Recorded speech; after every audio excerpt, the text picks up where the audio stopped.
Hello, everyone. Welcome to our weekly discussion series that's hosted by the Chaldean Cultural Center in collaboration with U of M, Detroit Center, Unique Voices in Films, and CMN TV. I'm your host, Wiam Naimu. And today our guest is Natally Butras. Hi, Natally. I am. Hi. Natally was a co-star for the feature Iraqi American film Pomegranate. And after grade school, Natally went on to successfully attain a bachelor's degree in marketing in only 3 years from Oakland University. In college, she produced, wrote, and directed a short film showcasing the stigma surrounding mental illness. While it wasn't a professional production, it showcases the talent and passion Natally has for acting and film production. She used any opportunity as a chance to let her passion shine.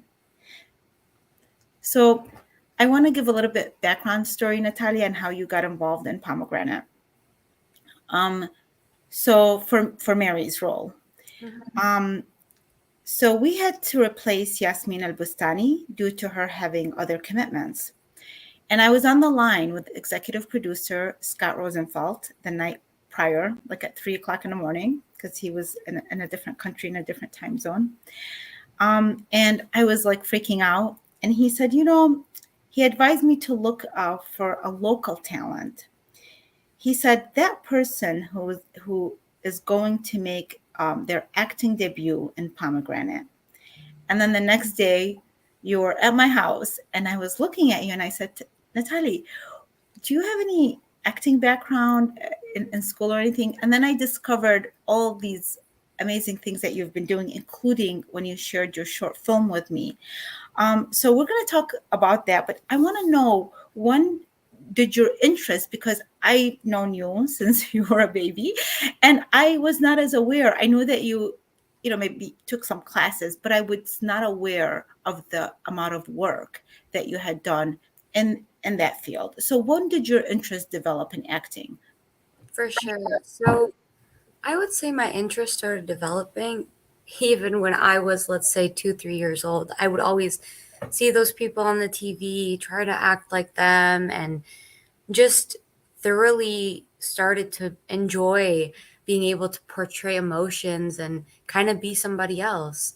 And then finally, when I got to middle school, lo and behold, there's a theater class, right? And obviously, you know, to my parents, it's just, oh, yeah, she likes doing it, whatever, let's not like put energy into this, just let her have her fun. And so then once I did theater in middle school and I really genuinely loved it, I got to high school. I auditioned for the musicals because I do have a love for music as well.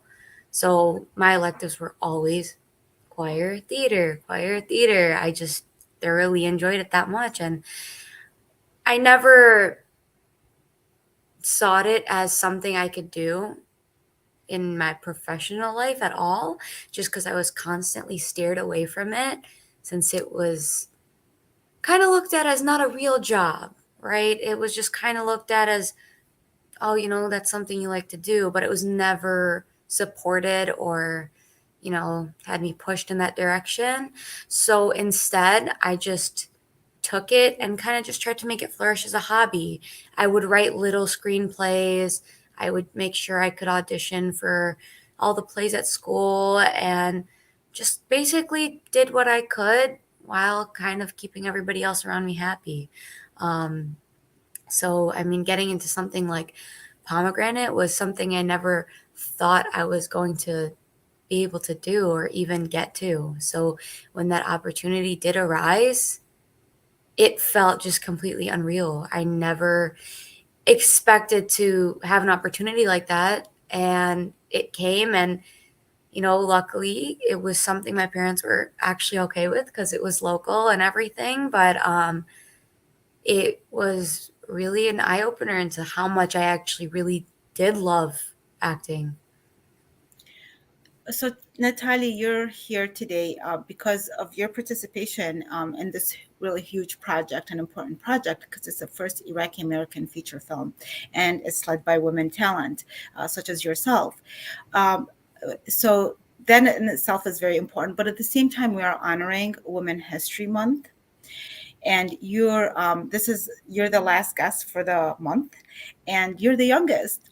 So because women, are from different ages and they do different works at different times, but it's really, I think, your maturity, because as you said, when the opportunity came, the way you handled it, because despite the fact that I knew you and I believed in your work, but you still had to audition. You still had to go through the same exact process that everybody else went through. How did you feel doing that when you knew that there was this opportunity that you can get to the next step of what you thought wasn't going to be a possibility? How did that feel? Were you nervous? I mean, how did you prepare for it to make it happen? Yeah, so honestly, I felt very more like just overwhelmed with joy. I didn't feel honestly too nervous. I just felt like kind of a light just kind of came into my life and I just had to take it and run with it. And I just went in all boots on the ground and it felt extremely empowering because here I was being, this girl in my Chaldean family. I'm the oldest, I'm more protected, and here I am getting out there and doing this. And yeah, I am female. Yeah, I am Chaldean, but this opportunity came to me and I grasped it and I didn't let anybody tell me no. And it was very, very, very empowering to do so. So let's talk about that, because given that the community that you're from, as we know, the Middle Eastern community, and you already said that your family kind of viewed this as a hobby. I like your words in your bio. You said something that she under well, she was often pushed away from petty passions and hobbies, um, as the people closest to her saw no value in them. And anybody who's in the creative field, whether by the way it's acting or even if it's writing, there is that sense like, oh, this is something that you do on the side, which there's nothing wrong with that, because you have a full-time job, I have a full-time job, and we still do what we love. But it wasn't, even as a part-time, is still, it's like if there's something else that's more important, that comes first. It's not even a side thing, it's kind of like on a little bit more of a lower scale. Right.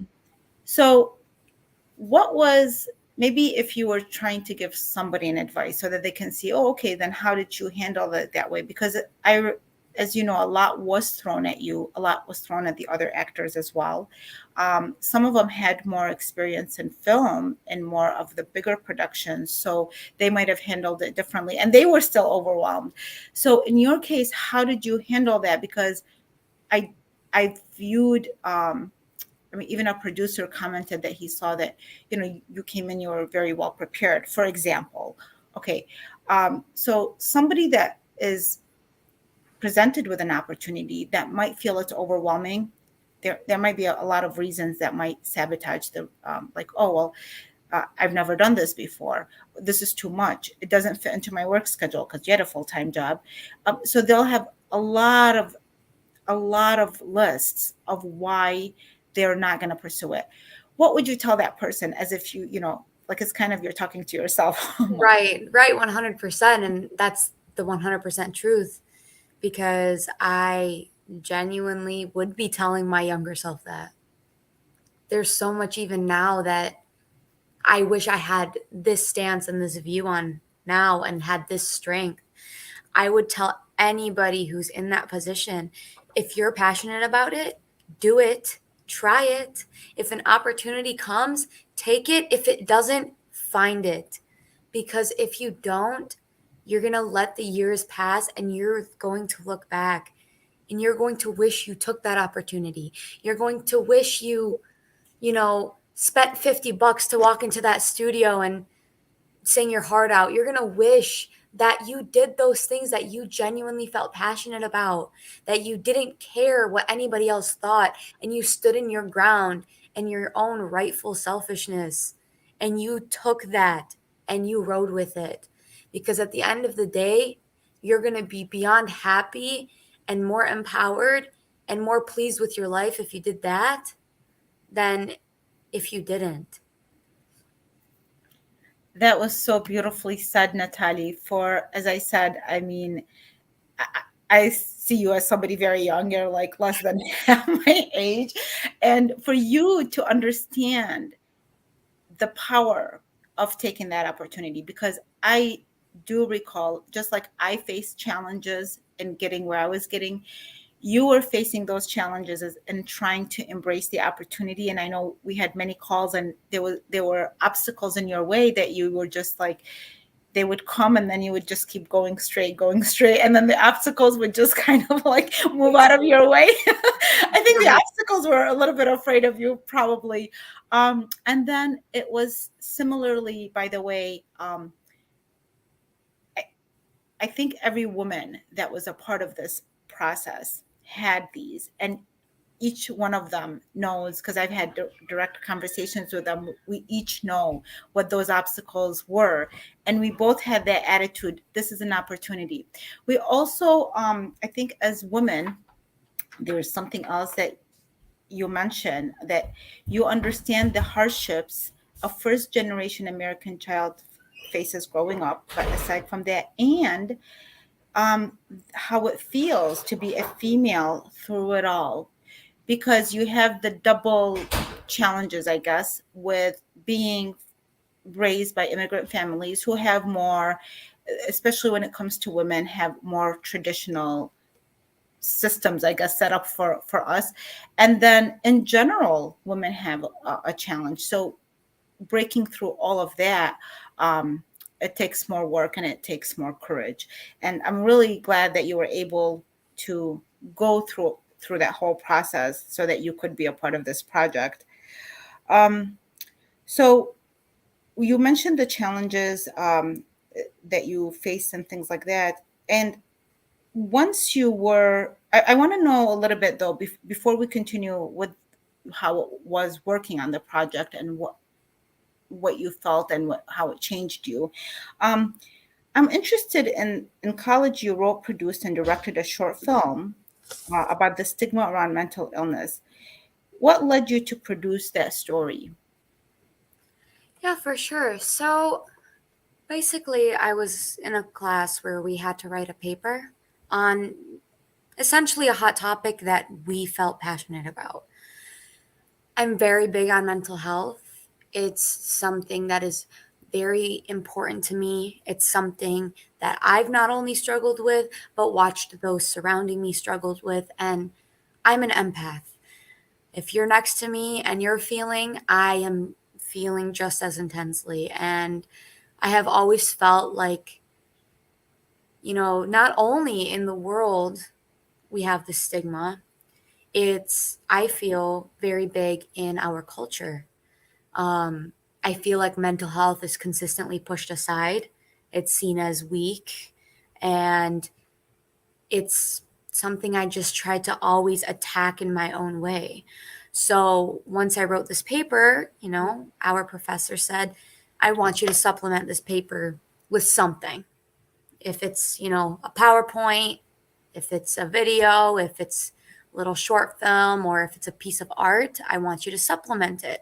And I want you to kind of display your views on whatever this hot topic is. And I obviously chose the stigma of mental health.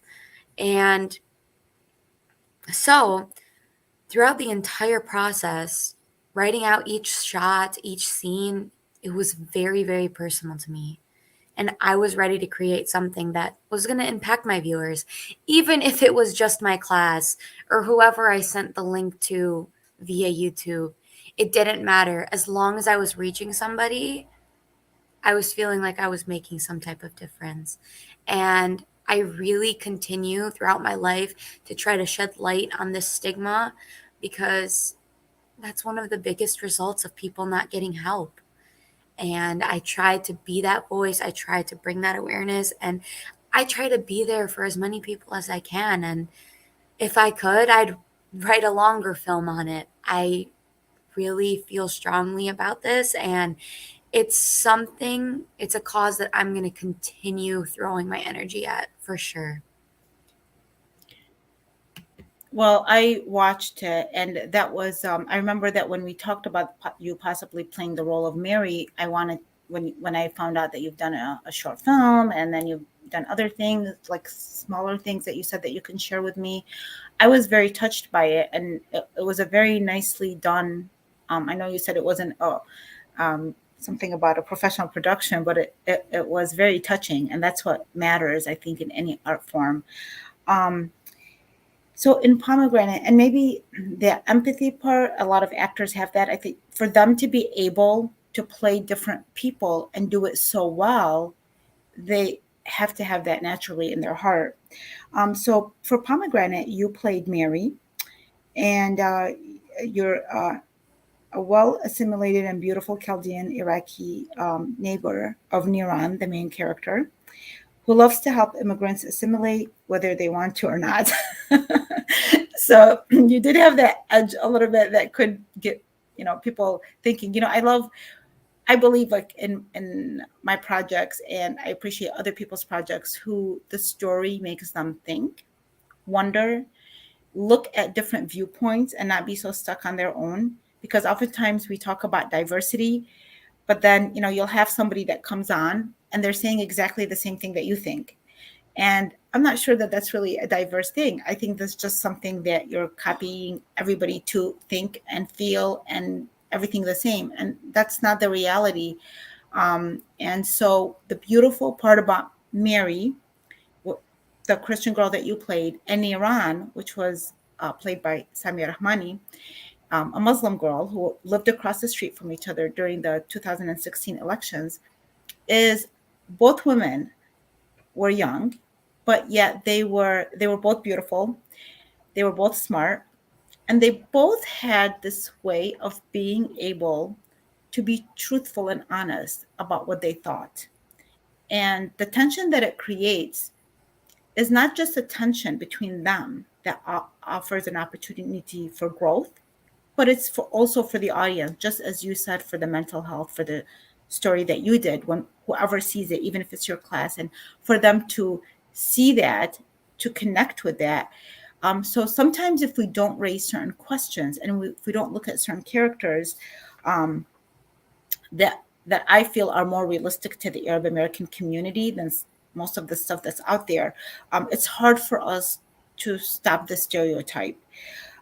So in your case, how did you try to connect or bring Mary to life? And how did that experience impact you? How did it feel when you first started versus by the time we were done shooting? For sure. So when we started, when we started, it kind of all hit me at once. It was my first time being on a professional set, getting these stage directions. I was around people who kind of already knew what they were doing and understood all the language and everything. And from the beginning, I just kind of went in full force. And towards the end, I realized, hey, I can do this. In the beginning, it's like everybody, will look at you. Oh, she's never done this before. Oh, she's just a little girl. Whatever it may be, that first look judgment. And I feel like I really just pushed through that and proved myself as much as I possibly could. It was very interesting to be the nemesis. It was something different, right? I'm not the nemesis in life, if you know me. So it was very interesting getting to become this person and really own her. And, by the end, I actually found, similarities with Mary. And it's like this whole thing might have been created and written, but there's a deep truth that's hidden underneath all of it.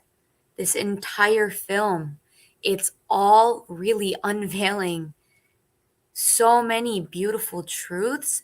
And really, in the end, I realized that there was just a we're not really that different, right? Whether you're Muslim, Chaldean, at the end of the day, we all stem from this Middle Eastern side, right? We face these similar hardships in our families, which is shown in the film. And it's something that became very apparent to me and very beautiful. And it was very interesting just to kind of live through that and live in someone else's shoes and get to see the Muslims family side of it, right? So that's kind of my take on everything. Yeah, that was very beautifully said. Yeah, it was an experience, even for myself. I was born in Baghdad and I grew up with a Muslim community. My best friend, Niran, was Muslim, and her mom was like my mom. And that love, so now, even though I'm in regular communication and I have a lot of Muslim friends, but we almost felt like during those 3 weeks that we lived together. So when you are that close, what comes to surface is more of the fun and the excitement and the reality and of how it is to really be together in that sense that was sort of like back home. Actually, I experienced it also in college. There was a section where all the Middle Easterners would hang out, and we had so much fun. We looked forward to that lunchtime where we would hang out, have fun, rip on each other, and that was our amusement. So we experienced that. And then what I loved is, again, as it is with the Middle Eastern community, there was that sense of strong community. We treated each other like family. So knowing that you were new to this, I'm sure the sense that I have, unless whatever was happening behind my back, is that everybody embraced you. Everybody was embracing everybody, and anywhere there was a need, everybody was stepping up. And watching this was, again, we had all the elements of the Middle Eastern essence, the foundation, that we don't hardly get to see in cinema, unfortunately. Even in books, there's always either one side that's very, very severe and the negative side, or you will have something that's just really not true. Well, I don't want to say it's not true because these stories exist, but like either victimized, somebody that's very, very much victimized, or somebody that's like very, very violent. But this story were the majority of the general Middle Easterners. And there's a void, obviously, of these stories in Hollywood or just in just general in the media.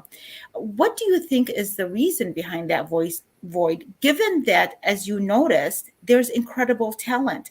So when we put out the call for casting, we got thousands and thousands of people applying, the majority of who had Middle Eastern background or um, resembled somebody that was Middle Eastern. But the people that had Middle Eastern background, they were so talented. And now we're in post production. We're looking for other things, like whether it's music or other, and we continue to see more and more talent. So there's no lack of talent, but there is a lack of stories. Why do you think, from your observation, that is? To me, I think there's a stigma surrounding it. There's a stigma, and I'm seeing it, it's not only in our Chaldean culture or no matter what you are, it's a Middle Eastern surrounding thing. And not to limit that to just Middle Eastern culture, this is probably in a lot of cultures, but it's something I've really noticed. There's this stigma that's keeping everyone from kind of holding themselves back in the world, from keeping them from being their best selves, just because there's so much judgment and there's so much disapproval, and it's discouraging to a lot of people. It's harder to fight through that and, like I said, do what you love and don't let anybody tell you no. And until this stigma is really addressed and everybody really realizes that it does exist, and that's kind of what's keeping this void available, um, until that's realized, it won't be filled. This stigma needs to just be recognized, be talked about, and more people will come to that realization. And tell themselves, okay, it's a stigma. I just need to fight through this. I need to get through it, put myself out there, address these things, realize that there is an issue here, and just keep working on being my best self and doing the things I love, not caring about what anybody thinks, not caring about this stigma, filling that void.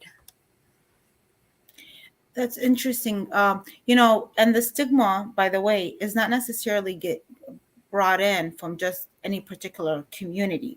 So the stigma exists within our own community, who feel that sometimes certain things can't be said or done by women or by men, but it's usually the woman that takes on the burden of what can be shown or not. But there are other males have gone through a lot of stigmas with their own, they have their own challenges, of course.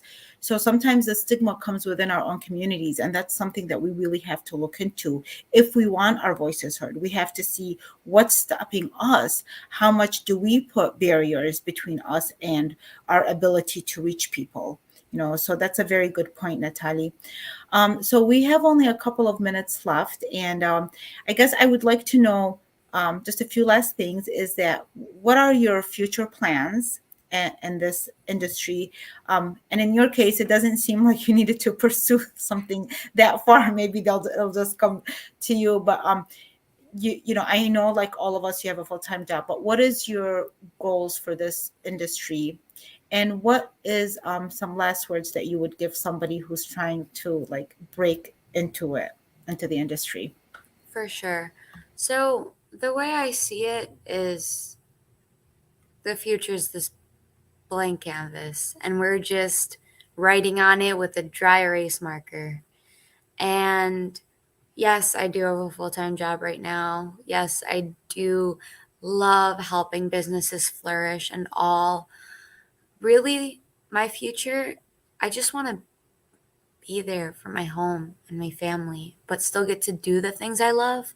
But I don't want them to take over my life to the point where I can't even enjoy my family, my future kids, my husband, my home, life in general. It's no secret that being on set is 12 to 14-hour days, and that's normal. I mean, if you've read anything about even Euphoria, they talk about their 16-hour days all day, every day, and that's just the reality of it. And so I never want to let something I love take over my life to the point where there's nothing else but that. But I do have goals for myself. I do still, want to look at opportunities ahead. I do have my own brand with my partner that we work on through TikTok and YouTube and building that up. And if that flourishes and goes somewhere, and from that opportunities come along my way, I will take them. It's all based on your situation and whatever works for you. And some people pick their career above all, and some people choose their time and their family and, just getting to experience life. And I'd like to have a little bit of everything. I also really do have a goal of creating my own album. I really, really love to sing. I love music, and I love creating and producing things that people can resonate with, whether it's video, whether it's music, whether it's a 10-second TikTok that everybody feels connected to. I just want to reach people. I want to impact them, and I'm going to keep doing that. And as long as I'm doing that and I'm impacting those around me and near and far, I'm happy, and I'm just going to keep going. And last thing is, my biggest advice for anybody who feels like they love something and they feel like they're held back in any way, or they feel like they can't because they're in school and they're working, I will tell you that whatever you say you will do, you will do. And that is just how it is. And I was in school full time. I finished school in 3 years. I pushed as hard as I could. I was working in marketing. I was a digital marketing assistant for a big company, and I didn't think I could do it. But I pushed. I set that goal, and I told myself I'm going to do it. Just don't let anybody tell you no, because the second that time passes you by, you're just going to look back and say, I wish that I did it. So just do it. Get out there. Beautiful, Natalie. Thank you so much. Where can people find you? You mentioned TikTok a couple of times there. And so, where can people watch you, follow you? For sure. So I have most of my professional stuff on You Ship Official, uh, just YOUSHIP Official on Instagram, YouTube, TikTok, and with the weather getting better in our very, very interesting weathered state, Michigan, I will be putting out more content. And there's daylight, there's sunlight, and I see everything going uphill from here. So I really, really hope to be able to put more time into that and bring more content to everybody and work with more brands. And I just really love it. I'm very excited for the future. So that's where you can find me. And in there, you'll find my private Instagram, which is nat.uship. And that's where I'll be working professionally and hopefully building that up within the next year. Thank you, Natalie. And very, very soon you will be seeing Natalie's amazing performance in the feature film Pomegranate. Which I am very Thank you, excited. everybody. Yes. Thank you, everybody, for watching. Have a wonderful day. Bye bye. Bye.